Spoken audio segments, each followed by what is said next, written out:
কলকাতায় আক্রান্ত বিজেপি নেত্রী, আনন্দপুরে বিজেপির মণ্ডল সভানেত্রী আক্রান্ত হয়েছেন সরস্বতী সরকার। তার নাম কি হয়েছিল বিস্তারিত জানবো। আমাদের সঙ্গে রয়েছেন আমাদের প্রতিনিধি দেবাশিস সেনগুপ্ত। দেবাশিস, ঠিক কি ঘটেছিল সেখানে, কি জানতে পারছো?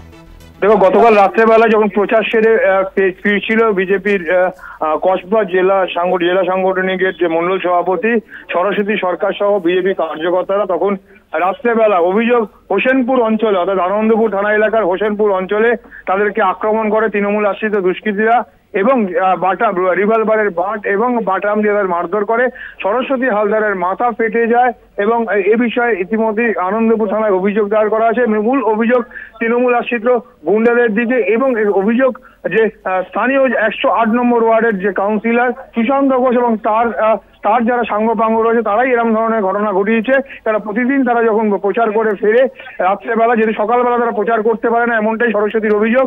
যে সরস্বতী যদি সকালবেলা যদি প্রচার করতে বেরায় বা কোনো রকম তাদের ব্যানার ফেস্টুন লাগাতে যায়, তাদের বাড়ি বাড়ি ধরে আক্রমণ করা হয়। আর এক্ষেত্রে রাত্রেবেলা সবাই এক হয়ে যখন তারা প্রচার শেষে যখন ফিরছিলেন, ব্যানার ফেস্টুন লাগিয়ে ফিরছিলেন, ঠিক হোসেনপুরের সামনেটাই কিন্তু এমন ঘটনা ঘটেছে বলে অভিযোগ সরস্বতী সরকারের। একদমই ধন্যবাদ দেবাশিস তোমাকে।